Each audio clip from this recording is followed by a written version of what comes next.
Welcome back to the 53rd episode of the BatChums podcast. I'm Drew Leiter, and joining me tonight is my co-host, the man, the myth, the new legend, Mike Gordon. Howdy. And, we haven't scared off our guests. They're still here as well. I think they're ready to cast their votes. Maybe they're going to be voting us off the show. I don't know. They're going to be. It's been a coup. They're taking over. We have with us the folks from the Monkeeing Around podcast here on the Earth Station One network. Veronica, Elaine, and Charles. Welcome back. Thanks. You guys on pins and needles about what's going to happen? Yeah, I came back to find out if Batman and Robin survived. Absolutely. And who wins the election? Right. Yes. Yeah. A lot going on here. Are there any Monkeys two-parters? No. I don't recall. I've watched a lot of episodes of the Monkeys, but to be honest with you, I don't know if they ever did a two-parter. I don't think they did. No. Oh, so that's you're in uncharted territory here. That's right. A lot of shows didn't. And I think one of the reasons that Batman got away with it is because, as I said last week, because it aired twice a week. Mm-hmm. Certainly when they moved to once a week, they stopped doing for the most part, they stopped doing the cliffhangers. Mm-hmm. And most of the other shows that I enjoy from this time period, Get Smart. I do remember a two-parter with the Addams Family. That was one of my favorites, about where they went back in time and showed flashback to when they got married. Mm-hmm. And I think Star Trek only has like one two-parter. Yeah, the Menagerie was the only two-parter in the original series. Yeah. Because back then, I mean, if folks missed the first part, Yep. well, they may not watch the second part, and you lost them for 2 weeks now. Absolutely. Yeah. So yeah, very bold that Batman was doing it. But again, they were showing them twice a week, so they didn't have to wait long. So you guys actually had to wait longer than they did in the 60s to find out what happened. So this is Batman Season 2, Episode 17, Dishonor the Penguin. Episode aired Thursday, November 3rd, 1966, directed by Oscar Rudolph and written by Stanford Sherman. Now we are, I have to mention it, Drew, just because that's my thing. This is not a rhyming scheme, but they set the template in the first season that each title for each one of these episodes, each story chapter would rhyme with the other. They have not done that in season 2. They've done it a few times, but then they've sort of gone their own way. And in this one, they just, man, talk about lazy. It's just the same word, just penguin. They both end with penguin. But I do like the sort of play on, his honor and dishonor. Like I do that. Yeah. I enjoy a good pun, and so I can't knock the pun here. Holy soap suds! When we last left the Cape Crusaders, Penguin's goons had captured Robin, forcing Batman to surrender. The dynamic duo was then tied up and placed on scales of justice. Under Batman and Robin was a cauldron of sulfuric acid, while on the other scale was blocks of melting ice. And there is only one judge who can help Batman and Robin escape this predicament. And let me present his honor, Magic Batman. Magic Batman will decide if Batman and Robin are found innocent or guilty. And here we go. So you guys know, this is a Batman version of the Magic 8 Ball. Which my wife got me at some point. I don't even know where she picked it up from. All right, and Magic Batman says, the joke's on you. Seems accurate. Wah, wah. But this is not a Joker episode. He never says that when it's actually a Joker episode, Drew. Look, give him a chance. He might at some point. Batman grabs his cape and pulls it over his face. Batman rolls out of the scale right into the sulfuric acid. Batman is only in the acid for seconds. Batman thanks Alfred for insisting that they make their new costumes out of acid-proof material. Okay, What, so as cliffhanger resolutions goes, kind of weak. yes, Yeah. pretty lame, I thought. Well, I And think that Magic Batman was correct. The joke was on us. Yes. I think the production design let them down on this one Yes. because watching it, you feel like he really could have just as easily have jumped and cleared that vat of acid Yes. and landed on the Yeah. ground. He didn't have to jump directly in because basically, like the net they were in was the same size as the vat of acid. I think maybe the writer envisioned a larger vat of acid, and his only option was to jump into it, not to jump a foot to the left and land Yeah. on the ground instead. Yeah. Yeah. Not only that, I didn't understand why his face didn't fall off and You why. put the cape over it. If you put your cape over your face, it doesn't melt off. But the It's not only that, but technical. okay, but how did Robin's arms not melt off? Because his arms are partly bare. Because Batman was already free by that point. Yeah, Robin didn't go into the acid. Yeah, but you're right though. If you're gonna make an acid-proof costume, maybe long sleeves, just in case. Yeah, and I do find that too. This is another instance where Batman has knowledge that Robin should have, Yep. Yeah. and he doesn't. Yep. Like, what happened? It's like, well, Alfred gave us new uniforms, and they're acid free, and I'm like, really? Like that would have been a nice note, like to get. Like, when I was sliding down the pole and I was automatically being thrust in my outfit, it would have been nice if I would have known like that information. You got to think the Batman's like, don't tell Robin. It's gonna be hilarious when he finds out.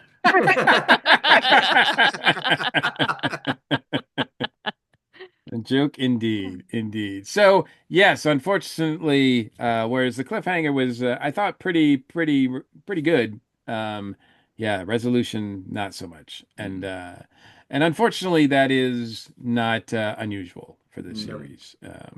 There a lot of times it is kind of strange, but every once in a while a good one happens. So. Holy coffin nails! Batman had Robin scared. Batman frees himself from the bonds using the acid and then frees Robin. Back at Penguin's campaign headquarters, Penguin tells the girls that Batman is no longer with them. Winning the campaign will be easy. One of Penguin's goons informs Penguin that Batman and Robin escaped due to their acid-proof costume. Penguin states that after their TV debate, even Batman's own mother won't vote for him. Now, traditionally, the bad guy has a mall, a female of some kind, accompanying him.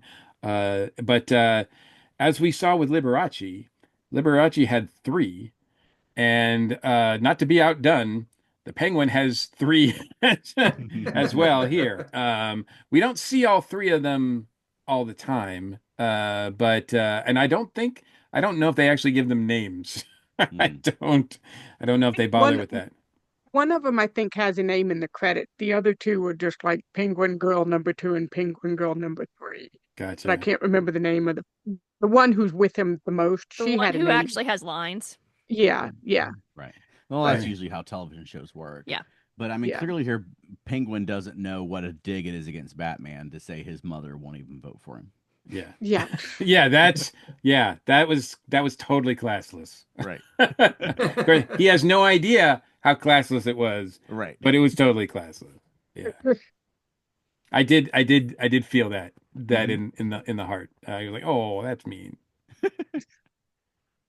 Back at the Batcave, Alfred puts makeup on Batman's face so it can look good under the lighting. During the debate, Penguin tries to convince the audience that Batman is really a criminal under the mask.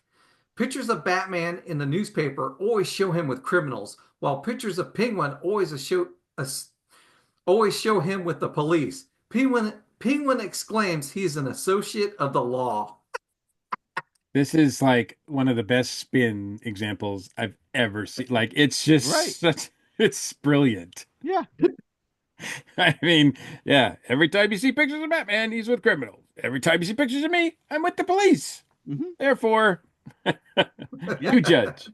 And it's the sort of thing you would think that people wouldn't buy when you're a kid, but then you grow up and realize that no, they would. Yes. 5,000% yes. While Batman is trying to point out inconsistencies with Penguin when it is his turn, Backstage, Penguin's goons have tied up the producers and plays a record of Penguin's campaign song over Batman's speech. The audience has no idea what Batman is saying. I guess they didn't want to pay for Paul Revere and the Raiders to be played there because that would have been better. I think if they had they had at least had them play that song.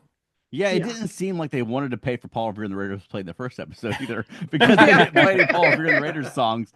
But I thought the debate was great because it's very much what we see in today's political debates, where one candidate just lies and it's just distractions. You know what I mean? Like there's no substance to debates anymore. Which I mean, I think the debates in the '60s were more substantive than what you see today. Mm-hmm. Sadly true.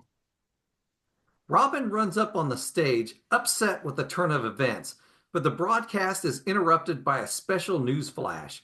The Gotham City Convention Hall is being robbed. It contains $2 million worth of displays for the upcoming Jewelers Convention. The criminals have barricaded themselves inside the building. Both Batman and Robin, as well as Citizen Penguin, rush to the scene to provide aid. At the convention hall, reporter Walter Klondike informs the public that the Gotham City police are being kept at bay by the criminals. Batman, Robin, and Penguin are on the scene fighting criminals. The broadcast goes to Chet Chumbley, who is keeping score of how many thugs Batman and the Penguin are taking out. The Robin is taken out by the thugs early. On the floor, reporter David Dooley is able to interview the Penguin, but not Batman, while the fighting commences. Suddenly, all the goons converge on Batman, overwhelming him.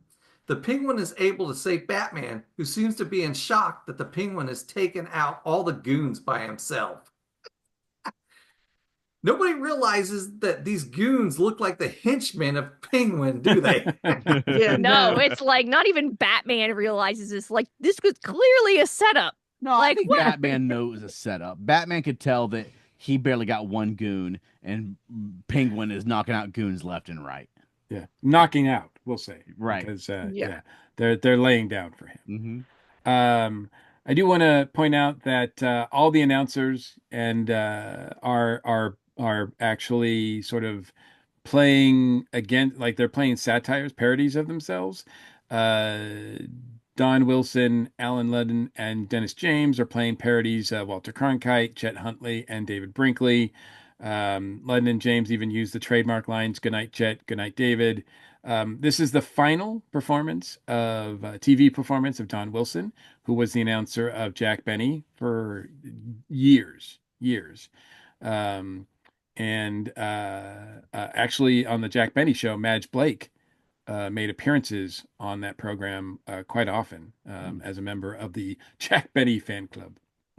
So, so yeah, there's a lot of subtle parodies going on, but people would have known at the time.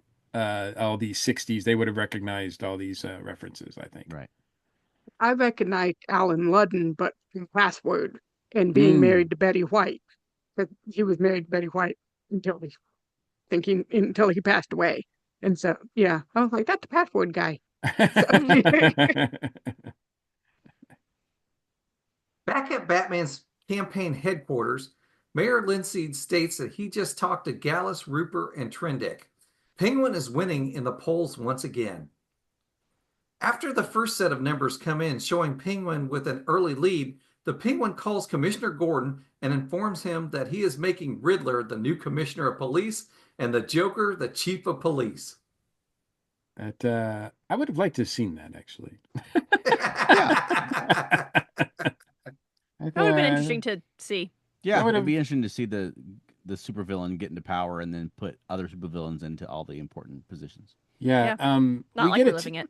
We get a teammate, a teaming up of all four of the big, I think the big four of this series in the movie Right. that came out between seasons 1 and 2.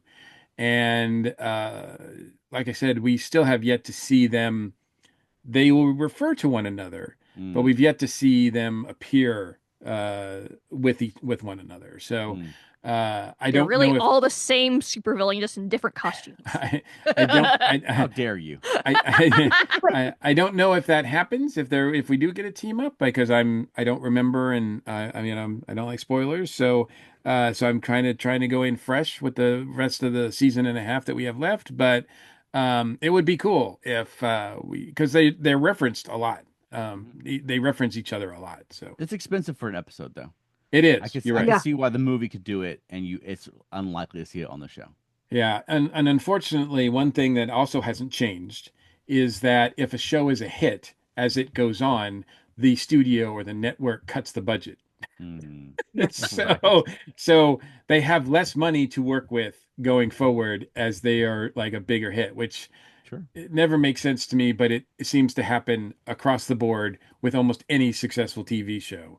Mhm. Is that for some reason the powers that be cut the budgets and give them less to work with. So, Yeah. and that was the case here too. But also, if Batmania is happening, and I'm Frank Gorshin or Burgess Meredith or Cesar Romero, I'm expecting a payday to show up and be Yeah. my character. That's I think it's to his credit that Burgess Meredith does get on board Mm. with this because uh, season 2 is without Frank Gorshin. Mm-hmm. Because he does say enough is enough. I'll do it, but you need to pay me. So, and that just won't happen in this season. Mm. But we will see. My understanding, we've already seen Catwoman, and we will. This is our first appearance of Penguin, and my understanding is we will see the Joker as well. So those guys are on board. But yeah, no Frank. Mm. The second set of numbers come in, and the race is very close. Not wanting to lose to Batman, Penguin kidnaps the Board of Elections so they cannot announce a winner. Batman tries to trace the call, but Penguin doesn't stay on the line long enough. Batman deduces that Penguin is holed up in the Grand Order of Occidental Nighthawks headquarters. Nice. Batman and Robin find Penguin and his goons, and a fight ensues. While Batman takes on Penguin's goons, Penguin hides behind one of the girls. As Batman and Robin beat the goons, they throw them through Penguin's campaign packager machine. All right, let's put a Penguin, pin in that for a second, Drew. all right, This machine appears out of nowhere. It would have been Yes. kind of nice to set this machine up because it Mhm. Yes. looks amazing. Like, Yeah. I mean, it looks like a nice piece of design. Right. And I don't know why that wasn't. Well, I guess that's not used for the cliffhanger because they are going to use it later. Um, uh, but yeah. So that comes out of nowhere, which is it's a fun device, but it makes no real. I mean, there's no sense of realism in there at all. The other thing I like too is that we saw Penguin just a little while ago beating off or beating back all these bank robbers, right? And he is fighting away using his gimmicky umbrella, laying out all these bank robbers one by one, and he looks like quite the hero. But when it comes to actually fighting the Yeah. dynamic duo, he hides behind his lady friend. Mhm. And so we see who it is. But I love the fact that it's consistent with that character that he's doing that. So Yeah. Penguin's girl takes off, but Penguin sticks around, stating that Batman and Robin can't lay hands on him. They throw Penguin into the packaging machine too. Robin informs Penguin that Batman won the election. The votes had already been counted before Penguin kidnapped the board. I think this is another episode where the mall gets away. We have seen a striking trend this season with malls like escaping at the end and not going to jail, Yeah. which is very strange. Okay, are you calling the female person a mall? Yeah, M-A-L? MOL. MOL. M-O-L-L. Oh, okay. Mhm. Because it kept bringing to mind Mall from the last season of Discovery, and Well, I was like, what? That's why she was named that, but that's what you call like the gangster's mall. It's Yeah. like Yeah. the gangster's girlfriend. Yeah, Okay. it's not a very attractive word, I know, but I mean, it kind of fits here. And I've looked at other sources, and yeah, that's the only thing that you can really describe them as. I mean, Yeah. they're just because it's not really clear whether they're girlfriends or not. Like there doesn't seem to They be. seem to be more like groupies. Yeah, Yeah, exactly, yeah. exactly, Yeah, but I mean, exactly. and they don't go into it on the show, but you can imagine why the gangster has a hot lady hanging around his desk all the time. You know what I mean? Like, there's, Yeah. I don't want to go too many details on that, but I did like in this episode, when the Penguin didn't care for the way the election was going, he went after the electors and he was attacking them, and I thought that was, I mean, just as someone who's watching this in the present day, I thought that was very realistic. That was on brand. Sure. But we all know, really, lovers of a 60s television show, whether it's Doctor Who or anything, that a lot of these women are put in these roles, one, as favors by producers, and two, to help get ratings with the dads watching, right? Mhm. Sure. So, Yeah. Back at police headquarters, Batman has resigned as mayor. Mayor Linseed has taken the office for the next 4 years. Commissioner Gordon receives a call from Batman. Or no, wait. Commissioner Gordon receives a call for Batman. They want him to run for president of the United States. Batman graciously declines. Next week, Mr. Freeze returns. So a couple things there. One is that, and we knew that the plan was for Batman to resign. He was just running to defeat the Penguin. We knew Mhm. that, and Mayor Linseed would return to office. But I got to tell you, as a voter, I'd be mad. Yeah. I thought it was interesting that both political parties wanted him to run as their candidate, was the implication, because he got two calls Yes, to that's Yeah. run right. for the president. Yeah, from one party and then the other, and Mhm. it just led you to wonder, like, what party would he be part of? Right. This is 19. Now, this is for the candidate for 1968, the Mhm. presidential race in 1968. Now, for those people who, and I had to look this up because I just wanted to refresh because only I was born in 68. So I was born Yeah. during that presidential, like right during that, like right after that presidential election is when I was Right. born, November 9th. So I don't really remember it. But um, at the time, when Batman says, I'm flattered, but I thought your party already had a candidate, that was because it was expected that President Lyndon B. Johnson would run a second term.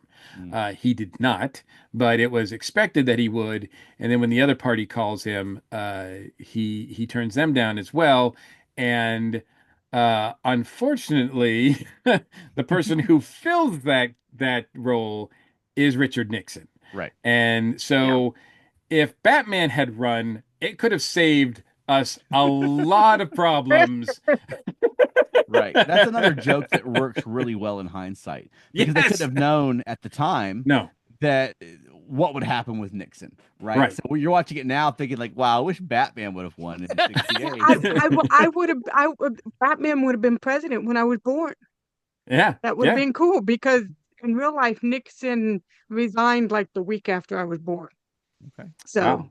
Yeah. yeah. I mean, Nixon was elected right before I was born, and so yeah, Yeah. it would have been nice if I had come into a world that with President Batman. Yeah. So Also, we know in retrospect that, 69, 70, like Adam West's Batman had a lot of time on his hands, in the real world. So he could have been the president. damn it, damn it, Batman. Um, this story here has big implications going forward, not just politically, but also in the Batman franchise. Um, it is not a coincidence that Batman Returns, 1992, has Oswald Cobblepot, the Penguin, played by Danny DeVito, run for mayor of Gotham City. Right. Tim Burton famously admitted several times in interviews that he did not read Batman comics, but he was aware of the Batman TV series. Right. Yeah. Yeah. And I think he was aware of this particular storyline. So Also, the Batman Adventures comic book in 2003 also published a lengthy story in which Cobblepot was elected mayor of Gotham as well. Um, and not just with Batman, but Adam West himself became mayor of Quahog in Family Guy, and he's probably for most people of like the younger generation probably know him more for that Hmm. than they do as his portrayal of Batman. Right. Yeah. Yeah. Now, I think this is a pair of episodes that really holds up well in retrospect, I think so too. and they weren't prophetic. The fact that like the Penguin running for president is so similar to our current president isn't them being prophetic. It's because they're familiar with history, Yeah. and I mean we talk about Star Trek a lot, and a lot of science fiction is that way, where they'll talk about things from history that happen again and again and again, and then we watch it 40, 50, 60 years later, and we're like, wow, how did they know? They didn't. They learned history when they were young, and things just happen over and over again. And this is an episode where, I mean, you watch it when you're 10 or 12, and it seems a little silly that people would vote for this cartoonish supervillain for mayor, and then you grow up and you watch them vote for it for president. You know, I mean, but so much of this episode is relevant now, and I know you guys are gonna get the letters off this, so I apologize. But I mean, it's this is an episode of Batman I think holds up really well, and it's been talked about a lot in fan circles since 2016 because it is so similar to what's been happening in our real world, where people just are just duped by, I mean, an obvious cartoonish supervillain who's running for office and is just lying all the time. And they're like, I like that he talks like a real person, and we'll just vote for him anyway. You know what I mean? So I think that this episode holds up tremendously because of that. But also, I think just on the merits of the episode itself, like you said, anytime you've got the Penguin in an episode, I mean, he's He's fantastic. He's fantastic. great. Yeah. He plays his part so well, and I think this episode just holds up well on its own. Aside from the fact that it, obviously predicted the 2016 to present.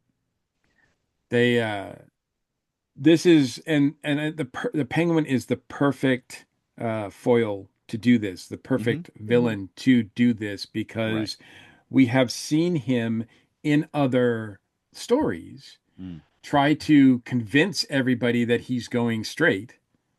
Mm. And in fact, he is doing something nefarious. He opened up a umbrella shop, and he was just an umbrella salesman giving away umbrellas. No harm in that, and yet that led to a lot of crime. And then he also was a do-gooder for a while. He tried to convince people that he was a hero so that he could win over the affections and the hand of some. Wealthy woman so that he could marry her and then take all her money and split. I mean, he has a pattern of trying like that's his MO. Hmm. Like Yeah. he doesn't just like rob banks or kidnap people for ransom or things like that nature. No, he tries to convince everybody that he's a good guy and then feeds on that. And Mm. it's just I think this series makes him unique in that respect. And again, played by Burgess Meredith, he just takes it to a whole different level. Hmm. He's just so delightful to watch. And this has been, yeah, one of my favorites as well. I think this is a really highlight so far of the season and the show. Right. I'm kind of curious, Elaine, what did you think of this? So is this your first like Batman experience? Yes, well, I was actually paying attention to it. Yes, it was. I know that feeling. What Yeah. do you think of Batman 66, Elaine? What do I think of it? Yeah. Of the show? Now that I you've li- now, do you want Oh, more or yeah, I'll watch more, and we Because plan it's the to. best It Batman, just right? yeah. No, I like that. No, it just we watch so much TV. Sometimes it's hard to figure out which direction we're going in. Yeah. But yeah, I grew up on Batman 66 back when like I was just watching this straight. Like Batman and Robin are in trouble. I gotta watch the next one to see how they get out of it. You know what I mean? And the older I get, the greater appreciation for the show I have. I mean, Batman 66 and then Batman the Animated Series, those are my two Batmans. More so even than the Keaton film, which came out when I was a kid, or the subsequent films. I think the Batman TV shows, because I mean TV shows, you just become more intimately familiar with them because you watch them week to week. And yeah. I mean, I think this is a great episode of the show. Veronica, what did you think? I enjoyed it a lot. I hadn't seen a lot of Batman, but because of Chuck, I had seen several episodes. Mhm. Not that I remember them, because anyone that knows me knows I have the memory of a gnat, Mhm. only worse. Well, I have them all before they were available on Blu-ray. I had them all on my hard drive because before you could buy them legally, I just stole them from the internet. But my daughter would only want to watch the ones with Catwoman. So the ones with Catwoman in them, we've seen Yep, I don't know how many, many many times, times. and then every other episode we've seen very few times Yes. over the last 18 years. Yeah, Yeah. I barely remember the one with Julie Newmar, but I remember watching the one with Julie Newmar. She's in more than one. Well, okay, I remember the ones with Julie Newmar. Right. I don't remember what happens in them, but I remember seeing her. She was Drew, also in the Monkees. That's Yes. true. was she in the Monkees? Yes, she Yes, was. she was. Oh, wow. Are there other? We talked about how Burgess Meredith appears in the 1968 season 2 episode "Monkeys Blow Their Minds," Mhm. and he's just sitting in the audience. He's got the cigarette on the holder. I think he's in the tux. He doesn't have the penguin beak nose, but it's pretty obvious who he's supposed to be. But are there other sort of actors that have appeared in both?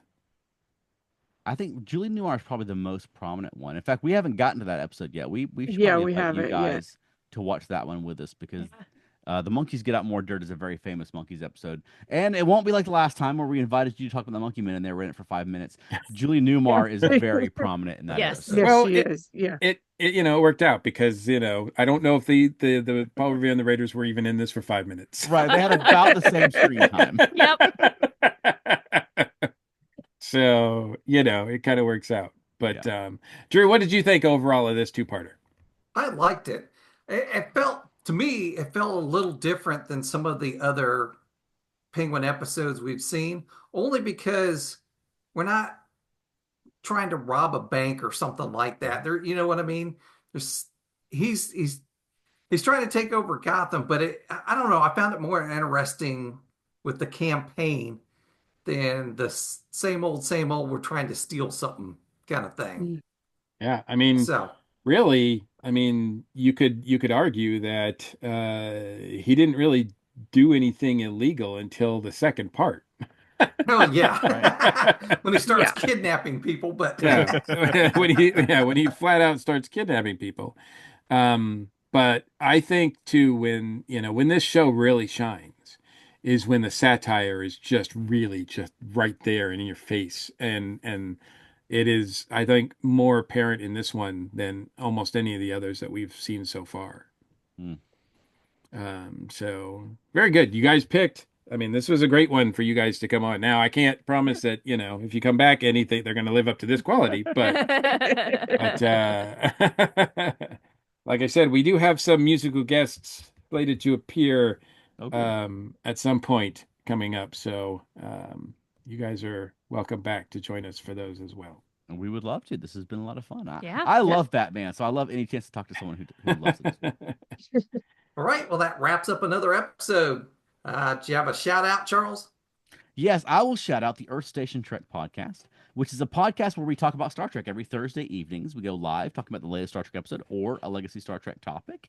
And if this happens to air before April the 4th through 6th, we'll be also appearing at Stellar Fest. And if it's afterward, you missed Stellar Fest. But if you're missing Paul Revere and the Raiders in this episode, and if after the last episode you went back and listened to them and you think, man, I wish there was a current band that sounded similar, I would recommend a band called the Woggles, who are one of mine and Veronica's favorite bands. They're current and active now. They've been around for about 30 years. They're probably our favorite live band. But the Woggles Yes, the Woggles have a very similar sound to Paul Revere and the Raiders of the 1960s, but they are active today and producing new records and appearing at shows all over the country. And they are all a over the band world. you will not want to miss. It's one of those bands where the band ends up coming off the stage and dancing in the audience, and you will have a great time at a Woggles show. All right. Did you have a shout out, Veronica?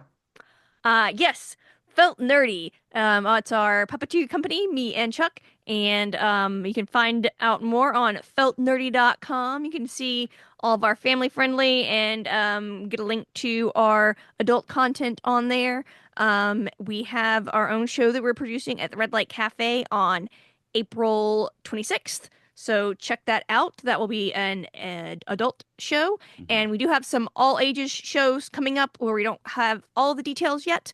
But keep an eye on our social media, Felt Nerdy, across social media, Felt Nerdy and Dirty for the adult content. Nice. All right. Did you have a shout out, Elaine? I will shout out Monkeeing Around, a podcast about the monkey. Good idea. Yes. We have episodes every other week-ish. Now and then. Now and then, yes. And where we talk about monkeys episodes, albums, we have great guests.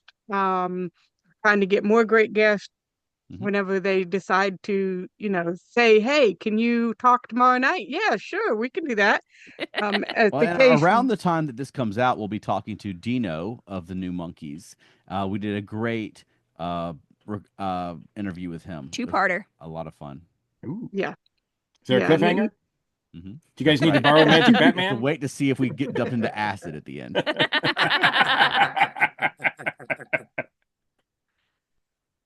All right. Do you have a shout out, Mike? I do. Charles mentioned that he's part of the Earth Station Trek podcast, and not only do they have their own podcast, but they have their own book, which I got a Yay. copy of, their guide to Star Trek, which just came out. I haven't got a chance to look through it yet in detail, but it looks really like Alan did a great job putting this together. You guys all did a great job putting this together. It's really cool that you guys have this. I know it's available at Amazon and other booksellers, I think. So I would suggest people get their copies of it. And I I'm have gonna to have to agree. get me a copy of it. Yeah, Alan did a great job putting that together. We all worked very hard on it. I've been reading books about Star Trek my entire life, and the Mhm. one thing all of them have in common is that I'm not in them. And this book finally fixes that. So check it out. And it features a great cover by Mark Maddox as well. That's correct. So Awesome. All right. And for my shout out, I'm going to shout out about my other podcast, the Earth Station DCU. We are starting to get into the DC All In initiative. So Cliff and I just reviewed on our last episode that released DC, what was it called? DC All In, I think. mhm. But it introduces the Absolute universe. So we're going to Gotcha. be getting into the Absolute Batman, Absolute Wonder Woman, and Absolute Superman titles here soon. So looking forward to that. I have read the first issue of Absolute Batman, and it is very different from the 60s version. Yes. Yeah, we won't see Adam West pull an axe Off his chest. off his chest and throw it. No, I don't think so. I don't think that's likely to happen. All right, if you'd like to comment on anything we've talked about tonight, you can reach us at our feedback line, 317-455-8411. Text us, leave us a message, or you can email us at batchumspodcast@gmail.com. All right, you ready to get out of here, BatChum? BatChums and the Monkeeing Around folks are ready to move out. They're in the monkey mobile. Atomic batteries to power, turbines to speed. Thanks for joining us, and we'll see you next week. Same monkey time, same monkey channel. That's right. And the worst is still yet to come.